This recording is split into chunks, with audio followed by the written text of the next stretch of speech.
SV6 news కు స్వాగతం. ముందుగా హెడ్లైన్స్. వ్యక్తిత్వం ఉన్నవారు, స్థిరమైన ఆలోచనలు ఉన్నవారు, చెప్పిన పని చేయగలననే ధీమా ఉన్నవారు దేవుళ్లపై ఒట్టులు పెట్టరని రాష్ట్ర ముఖ్యమంత్రి రేవంత్ రెడ్డి మాత్రం ప్రతిరోజు ప్రజల సభలలో ఆయన దేవుళ్ల మీద ఒట్టేసి వాగ్దానాలు చేస్తున్నాడని, ఇలాంటి వ్యక్తులు రాష్ట్రంలో అభివృద్ధికి పనికిరారని కల్లబొల్లి మాటలు చెప్పి అధికారం చలాయించడం అవుతుందని మాజీ మంత్రి మేడ్చల్ ఎమ్మెల్యే చామకూర మల్లారెడ్డి అన్నారు. బోయినపల్లిలోని ఎమ్మెల్యే మర్రి రాజశేఖర రెడ్డి కార్యాలయంలో జరిగిన విలేకరుల సమావేశంలో ఆయన ముఖ్యమంత్రి రేవంత్ రెడ్డి గత 5 నెలలుగా కొనసాగుతున్నటువంటి కాంగ్రెస్ ప్రభుత్వంపై తీవ్ర విమర్శలు చేశారు. 5 నెలల్లోనే రాష్ట్రంలో అనూహ్యమైన పరిస్థితులు నెలకొన్నాయని, రైతులు, కార్మికులు, ప్రజలు అందరూ బాధపడే విధంగా ప్రస్తుత పరిణామాలు ఉన్నాయని ఆయన అన్నారు. ముఖ్యంగా 1.8% ఓట్లు తేడాలతోటి మాత్రమే వారు అధికారంలోకి దక్కించుకున్నారని, తెలంగాణలో కాంగ్రెస్ ప్రభుత్వాన్ని ఎందుకు తెచ్చి నెత్తిన పెట్టుకున్నామా, కష్టాలు ఎందుకు పడుతున్నామా అని ప్రజలు మానసికమైన ఆలోచనలో పడ్డారన్నారు. ఈసారి కంటోన్మెంట్ బై ఎన్నికల్లోని సాయన్న బిడ్డ నివేదిత, పార్లమెంట్ మల్కాజ్గిరి నియోజకవర్గం పార్లమెంట్ అభ్యర్థి రాగడి లక్ష్మారెడ్డిలను అత్యధిక మెజారిటీతో గెలిపించాలన్నారు. మేడ్చల్ నియోజకవర్గంలోని టీఆర్ఎస్కు చెందిన కొందరు నాయకులు, కార్పొరేటర్లు, కౌన్సిలర్లు కాంగ్రెస్లో చేరారని, వారిని మేమే పంపించామని, అయితే అక్కడ పరిస్థితులు బాగాలేనందున తిరిగి వచ్చేస్తామని లొల్లి పెడుతున్నారని స్వాగతిస్తామని ఆయన అన్నారు. ఇక కాళేశ్వరం ప్రాజెక్టులోని చిన్నపాటి మరమ్మతులు చేపడితే రైతులకు ఉపాధి లభిస్తుందని, డిసెంబర్ 9వ తేదీన రైతు బంధు, ఇతర పెన్షన్లు, తదితర స్కీములు కూడా చేస్తానని ముఖ్యమంత్రి అంటున్నారని, అవి వేసేస్తే ఎలాంటి ఇబ్బంది లేదని, ఆయనకు 5 ఏళ్లు పరిపాలించమని అధికారం ఇచ్చినప్పటికీ కూడా వారు చేసిన వాగ్దానాలు నిలబెట్టుకోలేక ప్రజల్లో ఉన్నారని అన్నారు. అందుకు గాను తమ ప్రభుత్వంలో చేసిన సంక్షేమ పథకాలు ప్రజలు గుర్తించి తమను ఆదరించనున్నారని ఆయన ధీమా వ్యక్తం చేశారు. ఈ కార్యక్రమంలో LB Nagar MLA Sudheer Reddy, Malkajgiri MLA Marri Rajasekhara Reddy, Malkajgiri parliament సభ్యులు లక్ష్మారెడ్డి, ఉప్పల్ ఎమ్మెల్యే బండారు లక్ష్మారెడ్డి, కంటోన్మెంట్ ఎమ్మెల్యేగా పోటీ చేస్తున్న నివేదిత, ఎన్నికల ఇన్ఛార్జిగా ఉన్న రావుల శ్రీధర్ రెడ్డి తదితరులు పాల్గొన్నారు.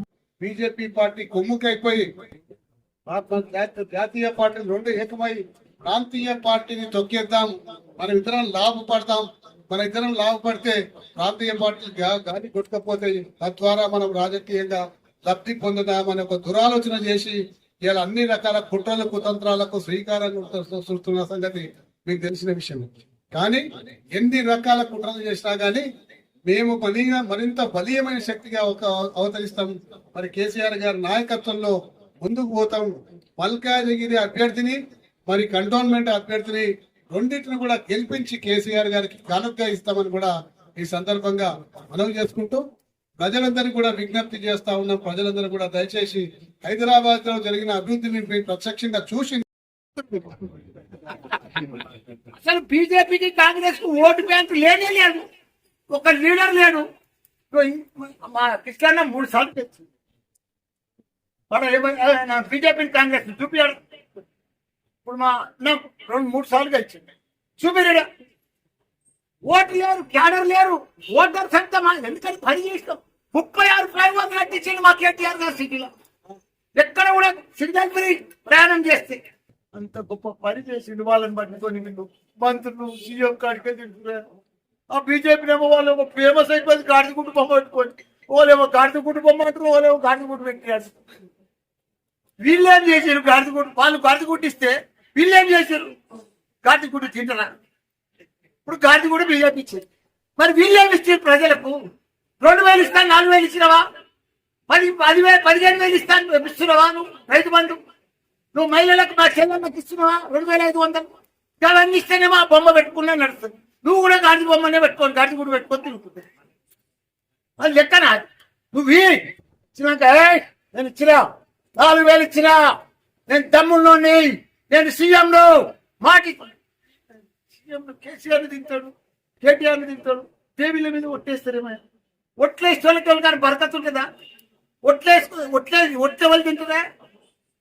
అవనమ్మకం ఉన్నోళ్ళు, అవగాహన లేనోళ్ళు, ఆయన మీద వాళ్ళకి నమ్మకం, నా మీద నాకు నమ్మకం లేనోళ్ళు ఒట్లు. ఒట్లెప్పుడు మన పెద్ద మనుషులు చెప్తారు, తెచ్చుగాంతి కాదురా ఆయన ఒట్లు తినవద్దని చెప్తారు. మంచిది కాదురా ఒట్లెప్పుడు తింటారు? వాళ్ళ పానం పోతుంటే ఒట్టు తినాలి. నాకు మా పెద్ద అమ్మమ్మ నాయనమ్మ చెప్తూ మర్చిపోయి ఒట్టు. వీళ్ళు ప్రతి మీటింగ్ లో ఒట్టేది ఇప్పుడే మనిషి. అసలు మంచిది కాదా? తన మీద తనకు నమ్మకం లేనోళ్ళు, అవనమ్మకం ఉన్నోళ్ళు, అవగాహన లేనోళ్ళు అంతా వస్తున్నాయి. అది మంచిది కాదు. వాళ్ళు పని చేస్తున్నాడు ఒట్టేందుకు తింటాడే చేసి వాడేంగా అప్పు. ఇప్పుడు మేము 7 లక్షలు అప్పు చేస్తున్నాం, ఆంధ్ర 14 లక్షలు అప్పు చేస్తాం. నువ్వు అప్పు చేసి వేసాయి, 4,000 వేసాయి, 2,500 మా చెల్లెళ్ళకి వేసాయి. నీకేమంటున్నా చెప్పు. నిన్న ఎవరు నువ్వు సీఎం కాదా? ఇంకా ఆపేది ఎందుకే? మాట ఇచ్చినావు కదా నువ్వు. 9 తారీఖు రైతు బంద్ చేస్తున్నావు, రైతు మాఫీ చేస్తాను చేసి తప్పేముంది. 15 ఆగస్టు ఎందుకు, ఇంకా 20 ఆగస్టు ఎందుకు? ఏం చేస్తే పని అయిపోతుంది కదా. కాబట్టి దయచేసి పబ్లిక్ అర్థమైపోయింది. మాకే బాధ, ప్రజలు కూడా ఇబ్బంది పడుతుంది.